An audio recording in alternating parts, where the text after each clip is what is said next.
أعوذ بالله من الشيطان الرجيم. بسم الله الرحمن الرحيم.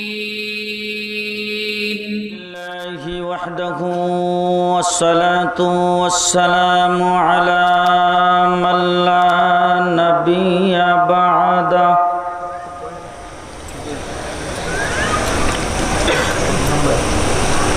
أما بعد فأعوذ بالله من الشيطان الرجيم.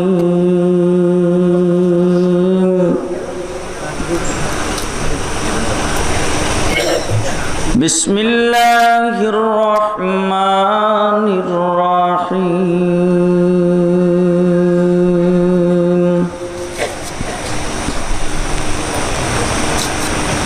اليوم أكملت لكم دينكم وأتممت عليكم نعمتي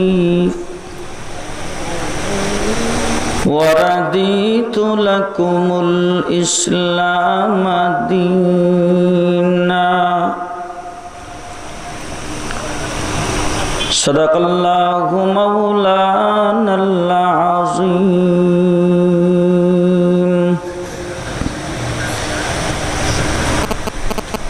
وقال رسول الله صلى الله عليه وسلم: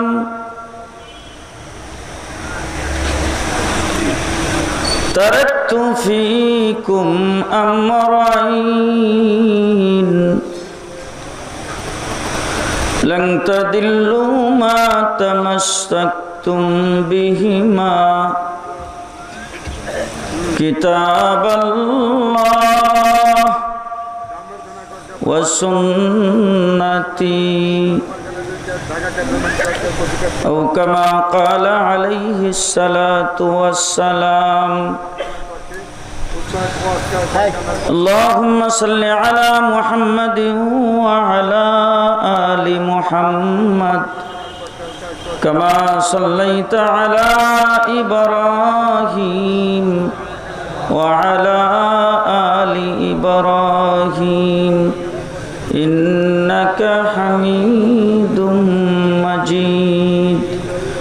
اللهم بارك على محمد وعلى آل محمد كما باركت على إبراهيم وعلى آل إبراهيم إنك حميد مجيد.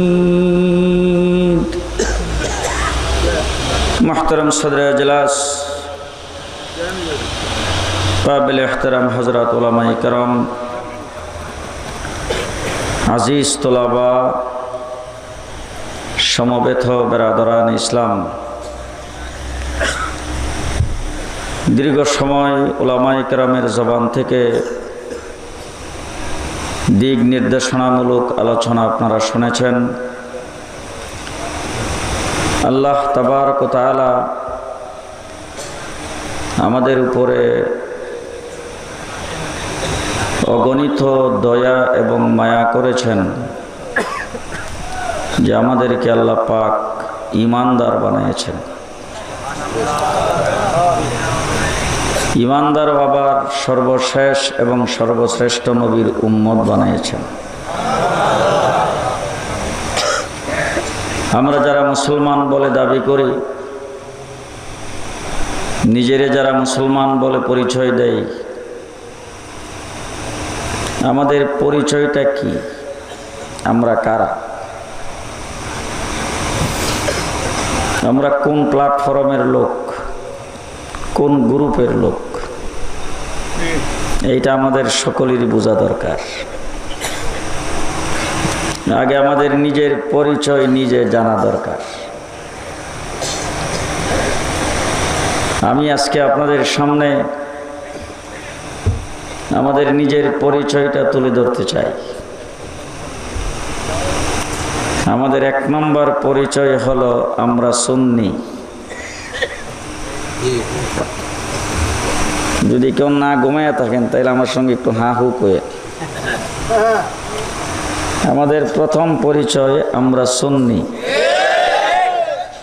দ্বিতীয় নম্বর পরিচয় আমরা হানাফি, 3 নম্বর পরিচয় আমরা দেওবন্দি। আপনারা আমার সঙ্গে কিছু হা হু না কইলে এরা মনে করবো সব মিশা কথা কইতেছে। 1 নম্বর পরিচয় আমরা সুন্নি। আমাদের সংগঠন, আমাদের প্ল্যাটফর্ম, আমাদের জামাতের নাম হলো আহলে সুন্নাতুল জামাত। আহলে হাদিস না, কিন্তু ভালো করে বুঝে। আমাদের পরিচয়, আমাদের সংগঠনের নাম আহলে সুন্নাত। আমরা আহলে সুন্নাত ওয়াল জামাতের লোক। সেই পরিচয় আমাদেরকে আমাদের নবী দিয়েছেন। রাসূলুল্লাহ সাল্লাল্লাহু আলাইহি ওয়াসাল্লাম আমাদেরকে আহলে হাদিস বলেন নাই, আহলে সুন্নাত বলেছেন। কোরআনে কারীমে আল্লাহ পাক বলেছেন একটা জামাত হাসরের ময়দানে উঠবে,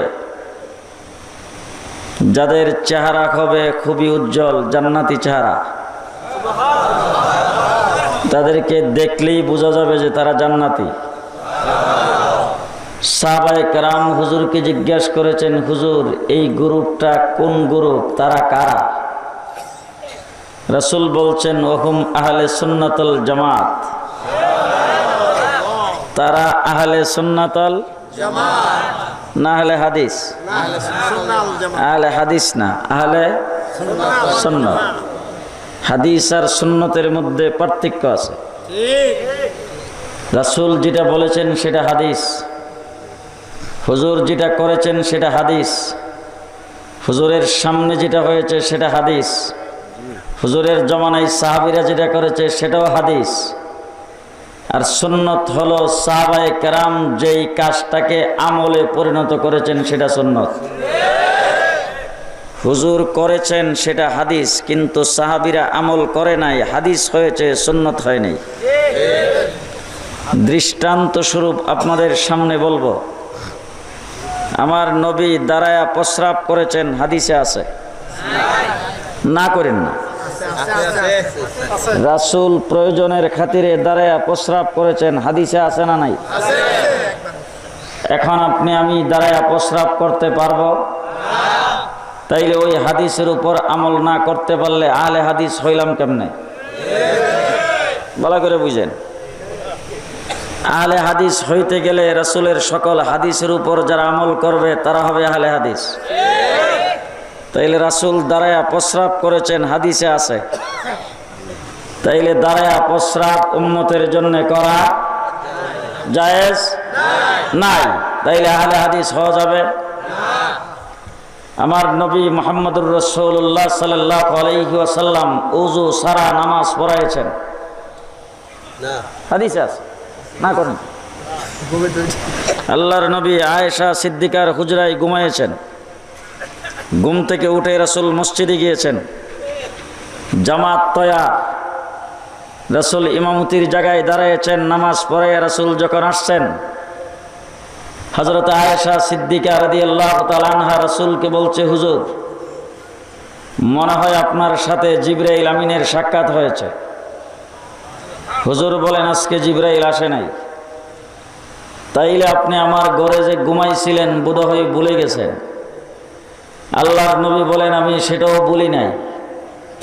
আয়েশা সিদ্দিকা কয়, না করেন কেন, দুইটার একটা তো হইছেই। আল্লাহর নবী বলেন, দুইটার কোনোটাই হয় নাই। তুমি কিভাবে বুঝলা দুইটার একটা হইছে? আয়েশা সিদ্দিকা বলেন, আপনি আমাদেরকে মাসলা শিক্ষা দিয়েছেন ঘুমাইলে উযু ভাঙ্গে, আপনি আমার ঘরে ঘুমাইছেন, ঘুম থেকে যাইয়া উযু সারা নামাজ পড়াই আসছেন, বোঝা গেল জিবরাইল আইসা এই হুকুমটা পাল্টাইয়া দিছে, নতুবা আপনি যে আমার ঘরে ঘুমাইছেন সেটা বলছেন। রাসূল বলেন, আয়েশা বলিও নাই, জিবরাইলও আসে নাই, তবে একটি কথা ভালো করে জেনে রাখো, নবীকে আল্লাহ পাক জান্নাতের মাটির দ্বারা তৈরি করেছেন। সুতরাং নবী ঘুমাইলে উযু ভাঙ্গে না, উম্মত ঘুমাইলে উযু ভাঙ্গে। উম্মত ঘুমাইলে ওযু ভাঙ্গে। তার কারণ হলো নবী যখন ঘুমায় নবীর চোখ ঘুমায়, নবীর অন্তর ঘুমায় না। নবী ঘুমাইলে নবীর চোখ ঘুমায়, অন্তর ঘুমায় না। সাহাবায়ে কেরামের সামনে রাসূল স্বপ্ন বর্ণনা করতেছেন। হুজুর বলেন, ঘুমের মধ্যে স্বপ্নে দেখি দুইজন ফেরেশতা আমার কাছে আসছে। আয়েশা, দুইজনের মধ্যে ইখতিলাফ হয়েছে। একজন বলছেন রাসূল ঘুমে, আরেকজন বলেন না রাসূল জাগনা। এই নিয়ে তারা দুইজনের মধ্যে তর্ক বিতর্ক শুরু হয়েছে। আল্লাহ রাসূল সাহাবায়ে কেরামের সামনে বলেন, দুজনেই হক পথে আছে। সাহাবায়ে কেরামকে, হুজুর এটা কি বলে? দুজন হক পথে থাকে কেমনে? একজন বলছেন ঘুমে, আরেকজন বলেন জাগনা। আল্লাহ রাসূল বলেন, যে আমার অন্তর দেখেছে সে বলছে জাগনা, আর যে আমার চোখ দেখেছে সে বলছে ঘুমে। রাসূলুল্লাহ সাল্লাল্লাহু আলাইহি ওয়াসাল্লাম ইন্তেকাল করেছেন। সমস্ত সাহাবীরা রাসূলকে দেখে বলছে, হুজুর ইন্তেকাল করেছেন। হযরত ওমর ইবনুল খাত্তাব আয়েশা রাসূলকে দেখা তলোয়ার নিয়ে মদিনার গলিতে বের হয়েছেন আর বলছেন, রাসূল মারা গেছে। এই কথা যদি আমার সামনে কেউ বলে, আজরিবু উনকাহু, আমি তার গর্দান কেটে ফেলব। মুহাদ্দিসিনগণ তার ব্যাখ্যা করেছেন, কিতাবে লিখেছেন, সাহাবায়ে কেরাম রাসূলের চোখের দিকে নজর করেছেন, ওমর ইবনুল খাত্তাব রাসূলের অন্তরের দিকে নজর করেছেন। এরপরে আসছেন হযরত আবু বকর সিদ্দিক। আবু বকর সিদ্দিক আয়েশা বলছেন, রাসূল ইন্তেকাল করেছেন। কিতাবের মধ্যে লেখছে, আবু বকর সিদ্দিক রাসূলের চোখের দিকে নজর করেছেন, অন্তরের দিকে নজর করেছেন। আমার ভাইরা, যেটা বুঝাইতে চায়, রাসূল ঘুমাইলে ওযু ভাঙ্গে না। হুজুর ওযু না কইরা নামাজ পড়েছেন, হাদিসে আছে। আহলে হাদিস হইতে গেলে ওযু ছাড়া নামাজ পড়ে দেখান।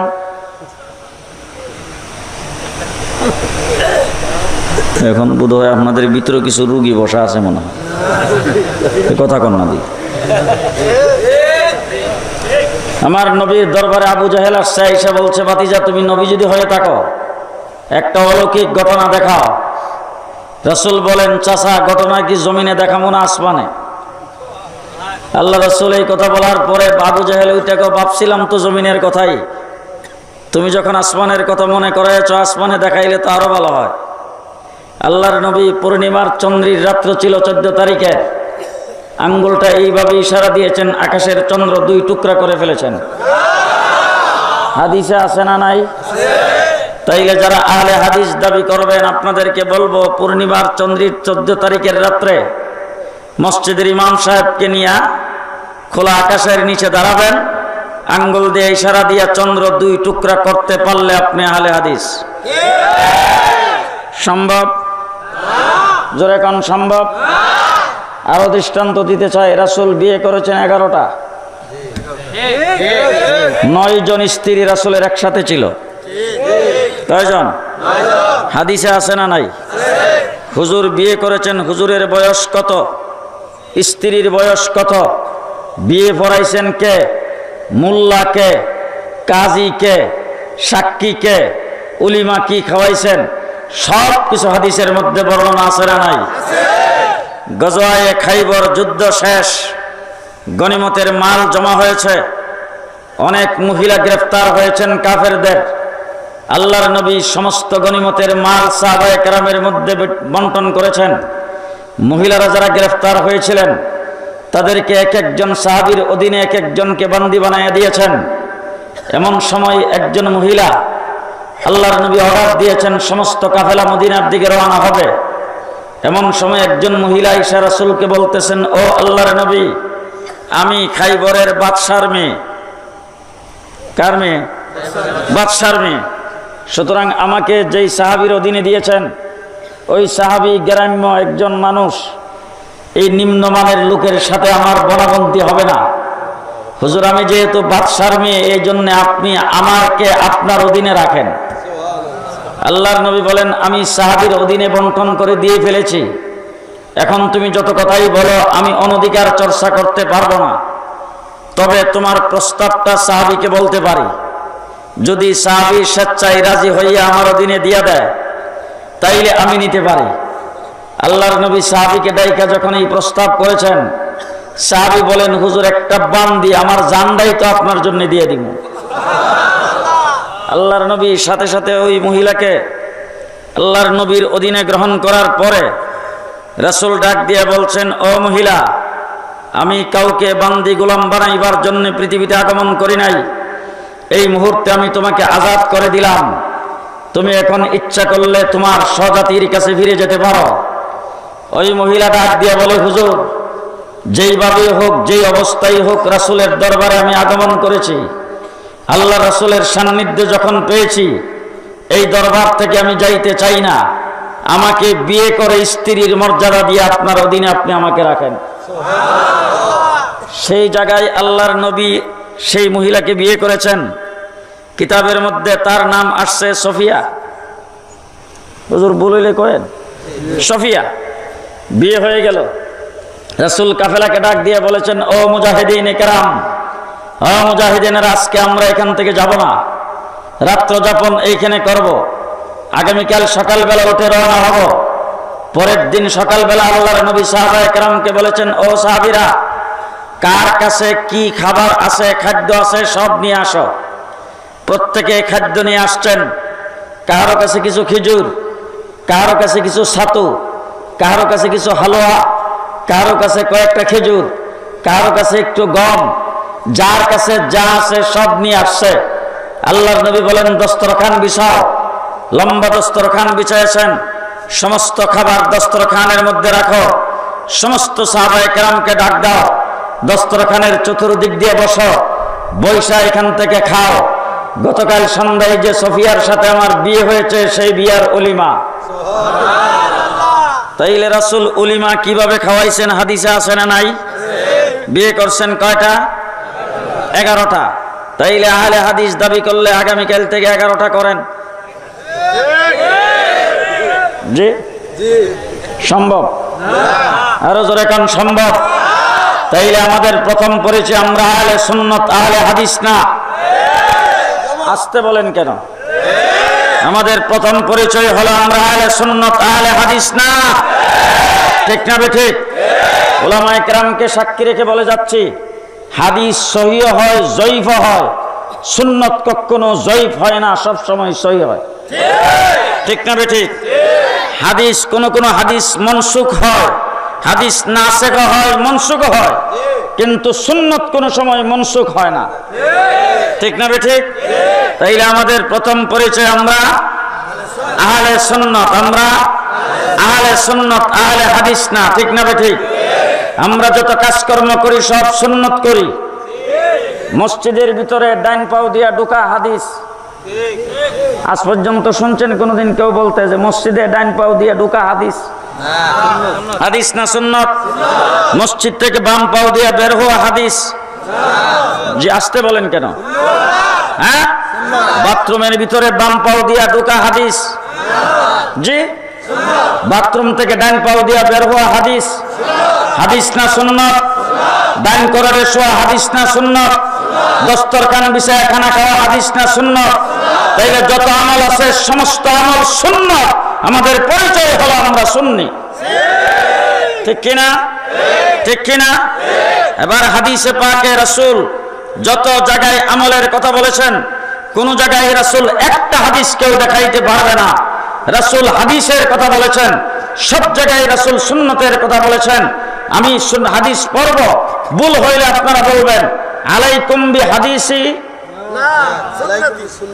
আলাইকুম বি সুন্নতি, মান আহাব্বা হাদিসি, মান আহাব্বা সুন্নতি, মান তামাসসাকা বি হাদিসি, মান তামাসসাকা বি সুন্নতি, মান তামাসসাকা বি সুন্নতি, আন নিকাহু মিন সুন্নতি, আন নিকাহু মিন সুন্নতি, আলাইকুম বি সুন্নতি, তারাকতু ফীকুম আমরাইন লান তাদিল্লু মা তামাসসাকতুম বিহিমা, কিতাবাল্লাহ ওয়া হাদিসি।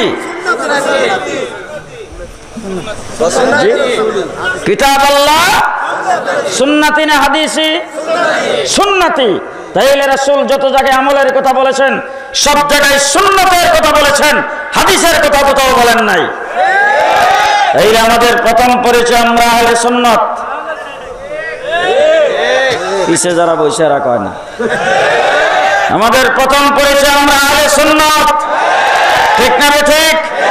সাহাবায়ে কেরামের জামাত আহলে সুন্নাতুল জামাত, সাহাবায়ে কেরামের জামাত আহলে সুন্নাতুল জামাত, আমরা সেই জামাতের অনুসারী। এক নম্বর পরিচয় আমরা সুন্নি, মনে থাকবে। দুই নম্বর পরিচয় আমরা হানাফি। দুই নম্বর পরিচয় আমরা হানাফি, আমরা হানাফি মাযহাবের লোক, ঠিক না ঠিক? আমার নবী মুহাম্মদুর রাসূলুল্লাহ সাল্লাল্লাহু আলাইহি ওয়াসাল্লাম বিদায় হজ্জে ১৬ লক্ষ সাহাবায়ে কেরামের সামনে কোরআন শরীফের আয়াত নাযিল হয়েছে, আল ইয়াউমা আকমালতু লাকুম দীনাকুম, আজকের দিনে দিন ইসলামকে তোমাদের জন্য কমপ্লিট করে দিলাম, মুকাম্মাল করে দিলাম, পরিপূর্ণ করে দিলাম। দিন ইসলাম রাসূলের দ্বারা যখন পরিপূর্ণ হয়েছে, হুজুর বলেছেন ফালিউবাল্লিগুশ শাহিদুল গায়বা, আজকে আমার সামনে তোমরা যারা উপস্থিত, পরবর্তীতে যারা আসবে, যারা উপস্থিত নাই, তাদের কাছে তোমাদের এই দিন পৌঁছায় দেওয়া তোমাদের দায়িত্ব। হুজুর বলছেন বাল্লিগু আন্নি ওয়ালাউ আয়া, আমার কাছ থেকে যদি একটা আয়াত তোমরা জেনে থাকো, পরবর্তী মানুষের কাছে পৌঁছায় দেওয়া তোমাদের দায়িত্ব। ইতিহাস উলামায়ে কেরাম জানেন, ইতিহাস তালাশ করে দেখেন, ১৬ লক্ষ সাহাবায়ে কেরামের সামনে এই আয়াত নাযিল হয়েছে। বিদায় হজ্জে ১৬ লক্ষ সাহাবায়ে কেরাম ছিল। এই ১৬ লক্ষ সাহাবায়ে কেরামের ভিতরে মাত্র ১০,০০০ সাহাবীর কবর মক্কা এবং মদিনার ভিতরে পাওয়া যায়, আর বাকি ১,১৫,০০০ সাহাবী গোটা পৃথিবীতে দিন প্রচারের জন্য ছড়িয়ে পড়েছেন। তাইলে আমার নবীর দ্বারা দিন মুকাম্মাল হয়েছে, সাহাবায়ে কেরামের দ্বারা দিন প্রচারিত হয়েছে। দিনের দিন মুকাম্মাল হয়েছে কার দ্বারা? নবীর দ্বারা। দিন মুকাম্মাল হয়েছে কার দ্বারা? নবীর দ্বারা। দিন প্রচারিত হয়েছে কার দ্বারা? সাহাবায়ে কেরামের দ্বারা।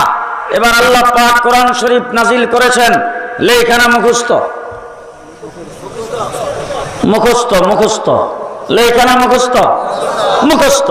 কোরআন শরীফ রাসূলের কাছে নাজিল হয়েছে, রাসূল মুখস্থ কোরআন শরীফ সাহাবায়ে কেরামকে শিক্ষা দিয়েছেন। নামাজের হুকুম আল্লাহ পাক দিয়েছে, রাসূলুল্লাহ সাহাবায়ে কেরামকে শিক্ষা দিয়েছেন। রোজার হুকুম আল্লাহ পাক দিয়েছে, সাহাবায়ে কেরামকে রাসূল শিক্ষা দিয়েছেন। সাহাবায়ে কেরাম থেকে রাসূল শিখেছেন। এরপরে সাহাবায়ে কেরাম এই দিন প্রচার করেছেন।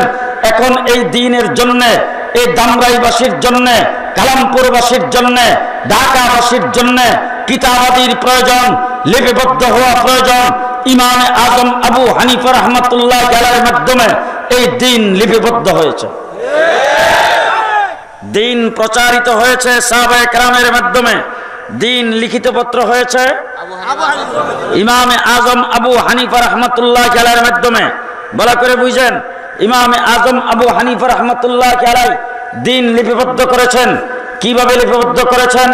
আজকে আমাদেরকে অনেকে প্রশ্ন করে, যারা আহলে হাদিস দাবি করে, তারা অনেক সময় আমাদের লোকজনকে টিটকারি আর নমস্কারি করে, তোমরা কোনো সাহাবী পাও না, তোমরা মক্কা মদিনার কোনো ব্যক্তি পাও না, ইরাকের কুফা ইমামে আজম আবু হানিফাকে তোমরা মানো, কুফার লোকটাকে মানতে পারলা, মক্কা মদিনার মানুষকে মানতে পারলা না। আমি পরিষ্কার বলতে চাই, ইমামে আজম আবু হানিফা কুফাতে জন্মগ্রহণ করাটাই তার জন্য সমীচীন, কুফায় জন্মগ্রহণ করাই উচিত ছিল।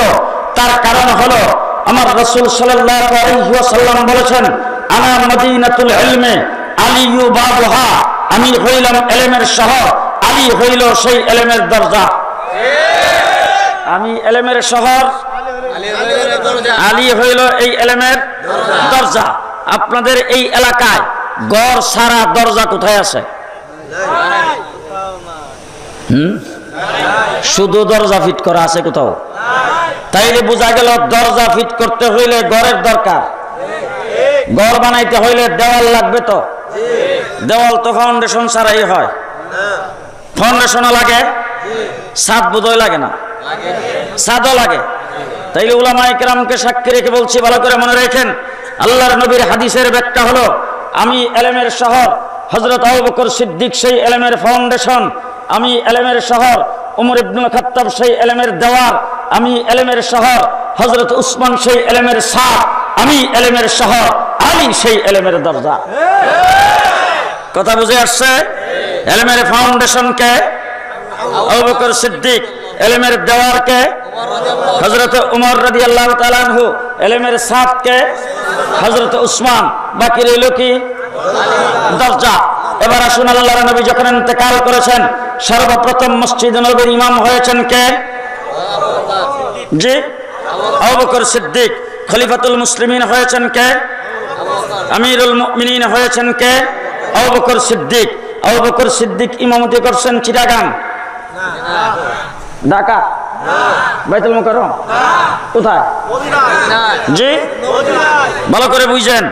আবু বকর সিদ্দিক খলিফাতুল মুসলিমিন হয়েছেন, রাষ্ট্র পরিচালনা করছেন মদিনায়, ইমামতি করছেন মদিনায়। আবু বকর সিদ্দিক ইন্তেকাল করেছেন মদিনায়। আবু বকর সিদ্দিককে দাফন করা হয়েছে মদিনায়।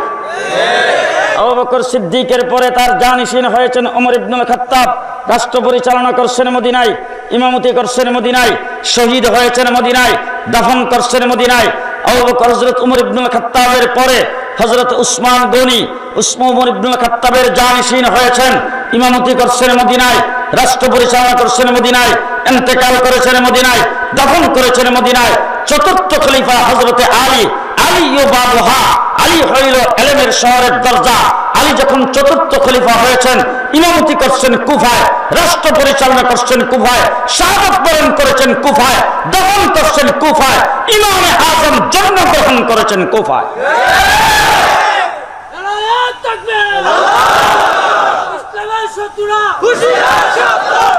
আমার ভাইরা, ইমামে আজম আবু হানিফা যেখানে জন্মগ্রহণ করেছেন, এখানে হযরতে আলী যাইয়া ইলমের দরজা খুলছেন। ইমামে আজম জন্মগ্রহণ করে ইলমের দরজা দিয়ে ইলম বের হয়েছেন, আর সেখান থেকে ইলম গ্রহণ করেছেন উম্মতের জন্য 13 লক্ষ মাসালা কোরআন হাদিস থেকে বের করেছেন।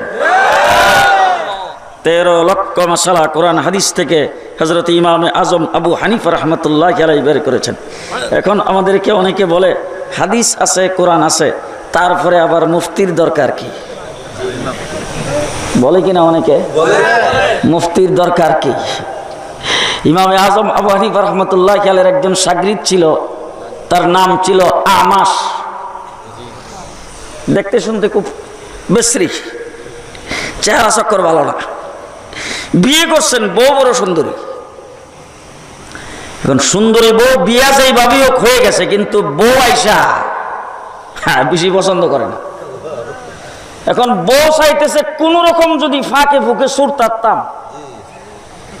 হঠাৎ করে একদিন রাত্রের বেলা হযরতে ইমামে আমাশের সাথে বউয়ের একটু গন্ডগোল হয়েছে। গন্ডগোল হওয়ার পরে বউ চুপ, কথা কয় না।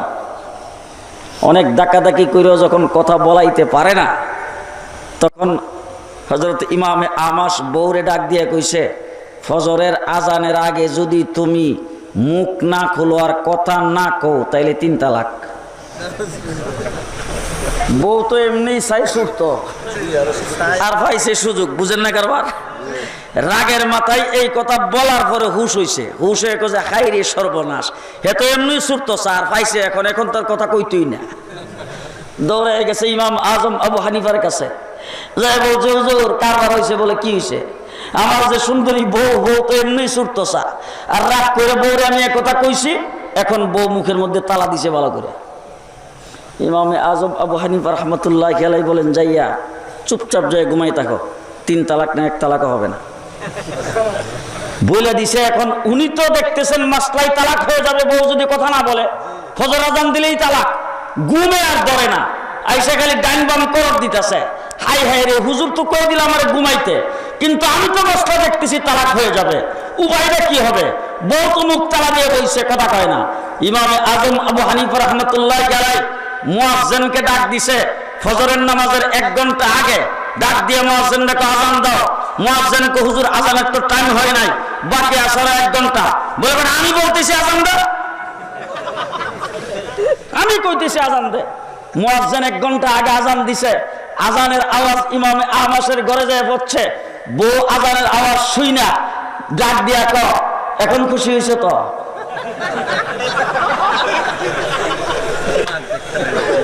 এখন খুশি হয়েছে তো?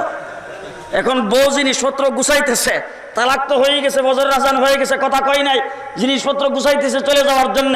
ইমামে আমাশ দৌড় হয়ে গেছেন, ইমাম আবু হানিফার কাছে যায় বলছেন, হুজুর আজান তো হয়ে গেছে, বউ তো কথা বলে নাই, মসলাই তো তালাক হয়ে গেছে। ইমামে আজমকে চুপ করে বসে তো এক তালাক হয় নাই। 1 ঘন্টা পরে মুয়াজ্জিনকে ডাক দেয়, মুয়াজ্জিন মসজিদে মিনারে যাই আজান দাও, আজান দিয়ে এলান করো বিশেষ কারণবশত 1 ঘন্টা আগে আজান দিছিলাম, এই মাত্র দিলাম যে এটা ফজরের আজান। পয়সা তালাক। মুহাদ্দিসিনে কেরাম থাকার পরেও মাসলার মানে ফিকহের মুফতি থাকা দরকার আছে না নাই? জোরে কোন আছে না নাই? 2 নম্বর দৃষ্টান্ত, ইমামে আজম আবু হানিফা রাহমাতুল্লাহ আলাইহির শাগরিদ ইমাম আবু ইউসুফ বাদশাহ হারুনুর রশিদ বউর সঙ্গে লাগছে ঝগড়া, লাগিয়া বউ যেন কি বলছে, বাদশাহ হারুনুর রশিদ বলছেন সন্ধ্যা সূর্য অস্ত যাওয়ার আগে আমার রাষ্ট্রের এরিয়ার ভিতর থেকে যদি তুই বাইরে না যাস 3 তালাক। এখন বেগম কি করব? বেগম তো বাদশার বেগম, তো বুঝেন না? এই যদি বাদশার তাকে যদি তালাক হয়ে যায় তাইলে আর উপায় আছে? দৌড়ে গেছেন ইমাম আবু ইউসুফের কাছে। ইউসুফের কাছে যায় বলতেছেন, হুজুর আমার বাদশাহ আমার স্বামী উনি তো আমাকে এই কথা বলছেন, এখন সন্ধ্যার আগ পর্যন্ত আমি রাষ্ট্রের বাহিরে কি করে যাব? যদি বাহির না পৌঁছতে পারি তাইলে তো আমি তালাক হয়ে যাব। এখন হুজুর আমি কি করব? ইমাম আবু ইউসুফ রাহমাতুল্লাহ আলাইহি মসজিদের খাদেমরে ডাক দিয়ে কয়, এই মহিলারে নিয়ে যাও, নিয়ে মসজিদের এক কোণার মধ্যে পর্দা দিয়ে ঢাকা দাও, আর তুমি যাই সেখানে বসো, নামাজের টাইমে নামাজ পড়বা আর বাকি টাইমে জিকির আজকার করবা। আমি মাগরিবের নামাজের পরে দিনের পরে তোমার লগে মশলা কমু। এখন ওই বেগম গেছে মসজিদের কোণার মধ্যে নিয়ে, তারপরে তারে পর্দা দিয়ে ডাইকে এখানে দিছে। বেগমের মুখ দিয়ে জিকির কি আইব, মনে মনে খালি চিন্তা করতেছে, এই রাষ্ট্রের ভিতরেই তো মসজিদের মধ্যে বইছি, সন্ধ্যা হইলে তো তালাক হয়ে যাবে। হাই হাই রে, হুজুর তো আমার লোকে কত কইল না, ফতোয়া দিল না, মাগরিবের পরে কইবে কইছে, আল্লাহ জানে আবার নতুন একটা জামাই দিকে বিয়া দিয়ে ব্যবস্থা করে দেয়। ঘটনা তো বুঝতেছি না কি যে হয়। মসজিদের ভিতরে বসা ইমাম আবু ইউসুফ মাগরিবের নামাজ পড়েছেন, অবিন পড়ছে, হইরা তারপরে পর্দার আড়ালে যায় জিজ্ঞেস করতেছে, কেমন আছো? মহিলা কাঁদতে কাঁদতে বেহুশ, আর হুজুর তারপর তো কইতে গেছে আমি তো রাষ্ট্রের ভিতর থেকে বের হয় নাই। ইমাম আবু ইউসুফ বলে, 1 তালাক হয় নাই, তার কারণ হলো তোমার স্বামী বলছে সন্ধ্যার আগে আগে তুমি তার রাষ্ট্রের বাহিরে চলে যেতে, তুমি মসজিদের ভিতরে আসছো, মসজিদের ভিতরে তোমার স্বামীর রাজত্ব চলে না, এখানে আল্লাহর রাজত্ব চলে। কার রাজত্ব চলে? মসজিদের ভিতরে কার রাজত্ব চলে? সুতরাং মসজিদের ভিতরে যেখানে আল্লাহর রাজত্ব চলে সেখানে মসজিদের মেহরাব আর মিম্বরের দায়িত্ব হলো ইমামের আর খতিবের। মসজিদের খতিবের খুতবা নিয়ন্ত্রণ করার শক্তি পৃথিবীর কোন সরকারের নাই।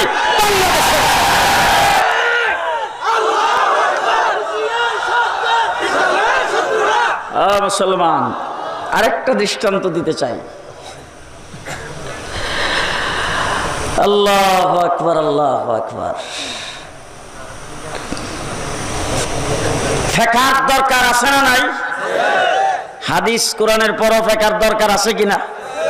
বাগদাদ এক মহিলা মারা গেছে। মহিলা মারা গেছে, মহিলার লাশ দোয়াইব কি পুরুষ না মহিলা? ওই এলাকার মধ্যে মহিলার লাশ দোয়াইবার মাসলা মাসাইল যে মহিলা জানে, এই মহিলার কাছে ওই বাড়ির মহিলারা গেছে, যা বলছে যে আমার বাড়ির মহিলা মারা গেছে, তুমি দোয়াইতে আসো। মহিলা তো আমার মাসিক বুঝেন তো, আমার মাসিক অসুখ, এই অসুখের সময় আমি লাশ দোয়াইতে পারবো কিনা সেই মাসলা আমার জানা নাই। লোকজন এটাকে তুমি মাসলা জানা লো, মাসলা জানার জন্য গেছে বাগদাদের মুহাদ্দিসিনে কেরামের কাছে। মুহাদ্দিসিনে কেরামের কাছে যা জিজ্ঞেস করছেন, আমার মাহওয়ারি অবস্থা, মাসিক অবস্থা, এখন এক মহিলা মারা গেছে, আমি তারে দোয়াইতে পারবো কিনা? মুহাদ্দিসিনে কেরাম বলেন, এই ব্যাপারে কোনো হাদিস আমাদের জানা নাই। লক্ষ লক্ষ হাদিসের হাফেজ বসা, তারা কে এই ব্যাপারে আমাদের কোনো হাদিস জানা নাই। এখন মহিলাকে তাইলে আমি কি করব? বল, ওই যে কামরাটা দেখা যায়, ওই কামরার মধ্যে ফকি আবুল লাইস রহমতুল্লাহি আলাইহি, ফকি আবুল লাইস সেখানে বসা আছে, উনি মুফতি, ওনারা যাই জিজ্ঞেস করে দেখতে পারো। ওই মহিলা গেছে ফকি আবুল লাইসের কাছে, যাইয়া তারপরে তাকে জিজ্ঞেস করছেন, হুজুর আমার মাহওয়ারি অবস্থায় আমি লাশ দোয়াইতে পারবো কিনা? এই কথা বলার পরে মুফতি সাহেব বলছেন, পারবা, কোনো অসুবিধা নাই, জায়েজ আছে। যখন মুফতি সাহেব এই কথা বলে দিছেন, ওই মহিলা যখন যাইতেছে, মুহাদ্দিসিনে কেরাম ডাক দিয়ে জিজ্ঞেস করে, মুফতি সাহেব তোমাকে কি ফতোয়া দিছে? বলে ফতোয়া দিছে জায়েজ আছে। বলে ফতোয়া দিছে জায়েজ আছে, দলিল কি দিছে? বলে দলিল তো আমি জিজ্ঞাসাই করি নাই, আমার তো জায়েজ না জায়েজের দরকার, দলিল জিজ্ঞেস করে আমি কি করবো? মুহাদ্দিসিনে কেরাম কো দলিল আমাদের দরকার, তুমি যাই মুফতি সাহেবরে জিজ্ঞেস করো। মুফতি সাহেবরে যাই জিজ্ঞেস করছে, বড় মুফতি সাহেব বলছে হাদিসে পরিষ্কার আছে। এখন লক্ষ লক্ষ হাদিসের হাফেজ, হেরা কজি কি রে ডিগ্রি কো, আমরা লাখ লাখ হাদিসের হাফেজ, আমরা জানি না উনি কোথেকে হাদিস পাইল। মুফতি সাহেবের কাছে সমস্ত মুহাদ্দিসিনরা গেছে, যায় বলছে যে হুজুর আপনি হাদিস কোথা থেকে পাইলেন? উনি বলেন যে শোনো, আল্লাহর নবী ইতিকাফে বসেছেন, ইতিকাফরত অবস্থায় হুজুরের মাথা যন্ত্রণা করতেছে, হুজুর একটু অসুস্থ, এখন হুজুরের মাথায় পানি দিয়া ধোয়াইতে হবে। এখন পানি হুজুর কয়ে দিবে, কিভাবে দিবে? আল্লাহর নবী দরজা দিয়া বা জানালা দিয়া মাথাটা বের করে দিছেন। আম্মাজান আয়েশা সিদ্দিকা মাসিক অবস্থায় রাসূলের মাথা ধোয়াই দিছে। মুহাদ্দিসিনে কেরাম কো এই হাদিস তো আমাদের সকলেরই মুখস্থ। মুফতি সাহেব উঠতে কম, আল্লাহর নবীর মাথা যদি মাসিক অবস্থায় আয়েশা সিদ্দিকা ইতিকাফরত অবস্থায় ধোয়াইতে পারে, মাসিক অবস্থায় মহিলা লাশও ধোয়াইতে পারে।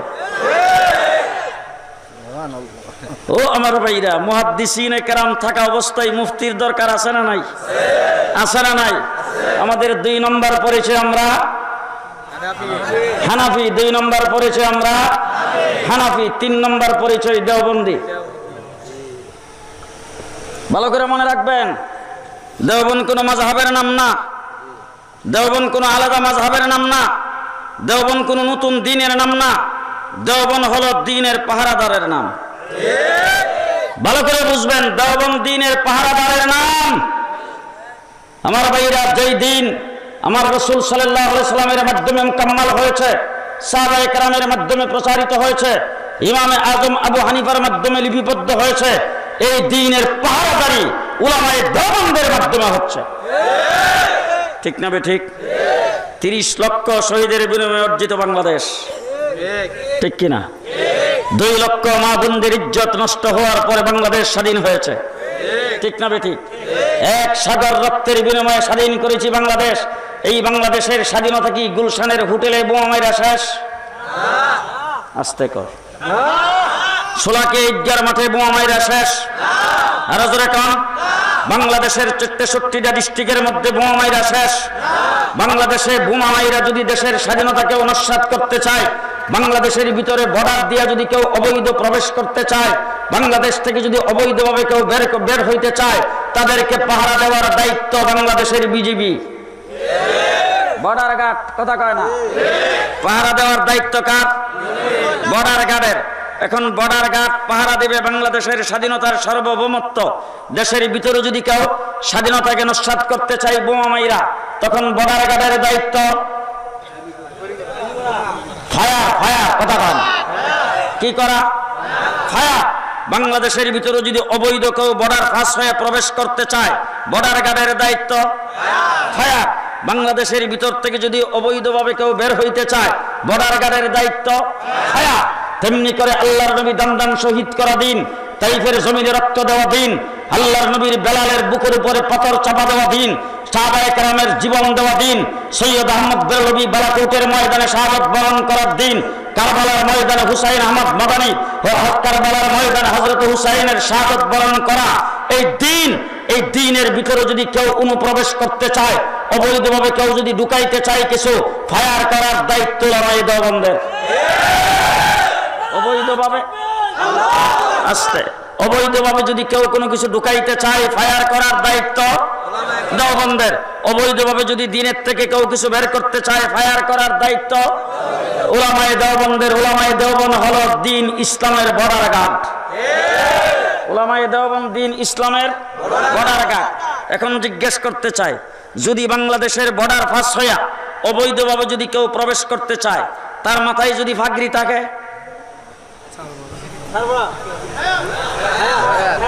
ফাগরি থাকলে ছেড়ে দিব যে? ফাগরি থাকলেও তাকে কি করবে? ফায়ার। দাড়ি থাকলে কি করবে? ফায়ার। টাই পরা হইলে কি করবে? ফায়ার। বাবে রহমত নাম দিয়ে আসলে কি করবে? ফায়ার। কথা কয় না? ঠিক না? ঠিক। ফায়ার। যদি অবৈধভাবে কেউ বের হইতে চায়, তার যদি লম্বা পাগড়ি থাকে, তাইলে কি করবে? ফায়ার। তাইলে বর্ডার গার্ড জীবন, পাগড়ি কে আছে, দাড়ি কি আছে না আছে, পেট বড় কিনা, তার মুখটা শিক্ষিত কিনা, অশিক্ষিত কিনা সেটা দেখবে না, অবৈধ কিনা সেটা দেখবে। ঠিক তেমনি করে উলামায়ে দেওবন্দ দ্বীনের ভিতরে কেউ যদি ফাকরি বান্দা আইসা দ্বীনের ভিতরে কেউ ঢুকাইতে চায় তাকেও ফায়ার করবে, কেউ যদি টাই পরে আইসা ঢুকাইতে চায় তাকেও ফায়ার করবে। আমাদের মির্জা গোলাম কাদিয়ানী, ভালো করে শোনেন, মির্জা গোলাম কাদিয়ানী আসছে নবুয়তের উপর আক্রমণ করতে, মাথায় ফাকরি বান্দা আসছে, উলামায়ে দেওবন্দ তাকে ফায়ার করেছেন। আসছে তসলিমা নাসরিন শিক্ষিতা হইয়া তাকেও ফায়ার করেছেন। আসছে জাকির নায়েক টেলিভিশনের মাধ্যমে টাইপ হইয়া তাকেও ফায়ার করেছেন। আসছে শাহবাগে নাস্তিকার মুক্তাদারা তাকেও ফায়ার করেছেন। আসছে বিচারপতির আসনে বসে ফতোয়ার বিরুদ্ধে ফতোয়া দিয়া তাকেও ফায়ার করেছেন। ঠিক না ঠিক?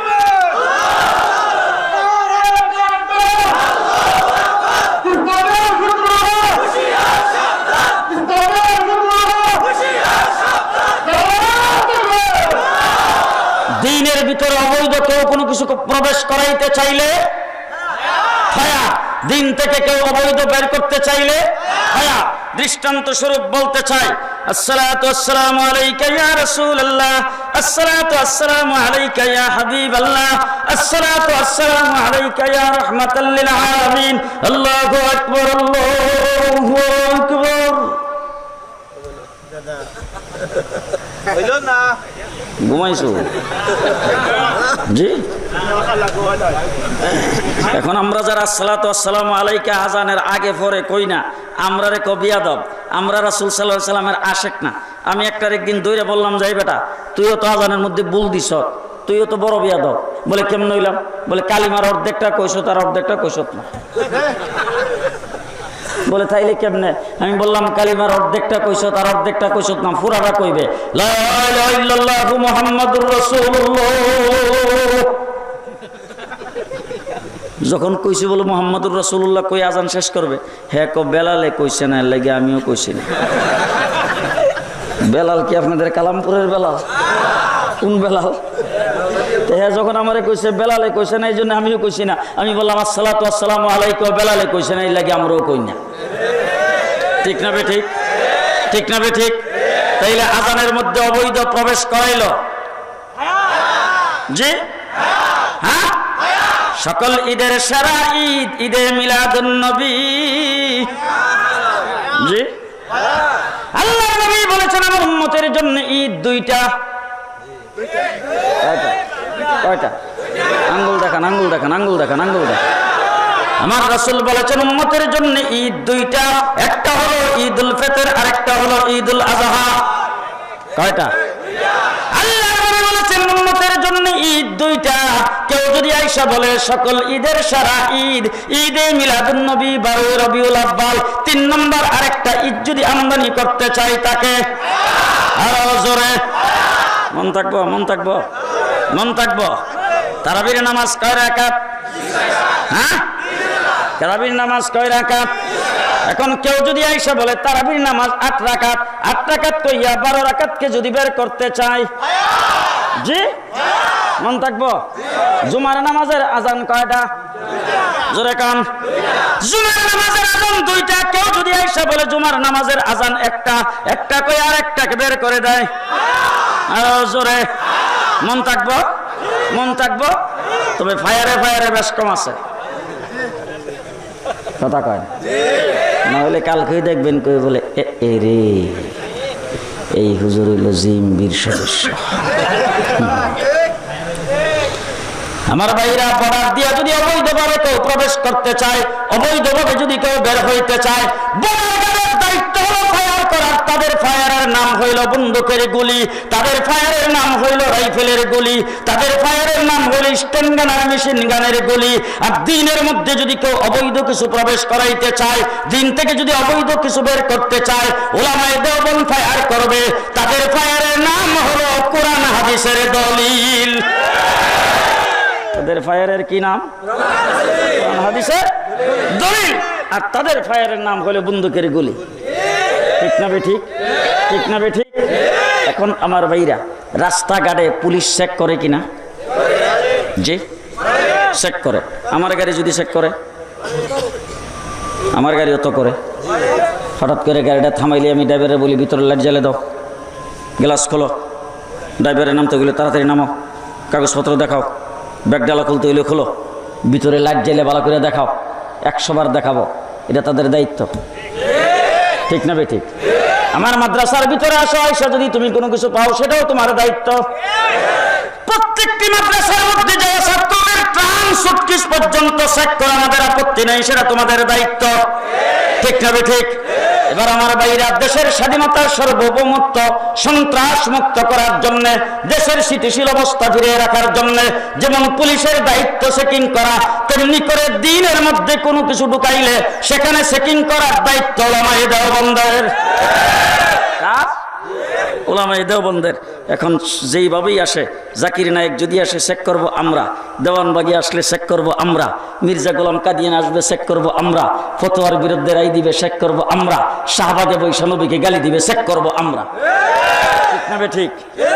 দেশের স্বাধীনতার সার্বভৌমত্ব রক্ষার জন্য চেকিংয়ের দায়িত্ব তোমাদের, দ্বীনের ব্যাপারে চেকিংয়ের দায়িত্ব আমাদের। এখন তোমরা আমাদের মধ্যে জোর হইতে হবে। জোরটা কিভাবে হবে? তোমরা শোলাকে ঈদগার মাঠের মধ্যে যখন বোমা মারছে সেখানে তোমরা ফায়ার করছো, গুলি মারছো, যখন গুলশানের মধ্যে বোমা মারছে সেখানে তোমরা ফায়ার করছো, গুলি মারছো।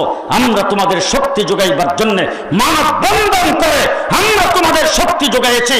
আমরা যখন জাকির নায়েকের বিরুদ্ধে ফায়ার করব, তার বিরুদ্ধে যখন দলিল দেব, দেওয়ানবাগের বিরুদ্ধে যখন আমরা কথা বলবো, ইসলামের বিরুদ্ধে যারা করে তাদের বিরুদ্ধে যখন কথা বলবো, তোমরা আমাদেরকে যত রকমের সহযোগিতা আছে সব করবা।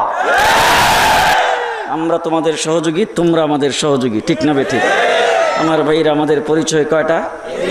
1 নম্বর পরিচয় সুন্নি, 2 নম্বর পরিচয় হানাফি, 3 নম্বর পরিচয় দেওবন্দি।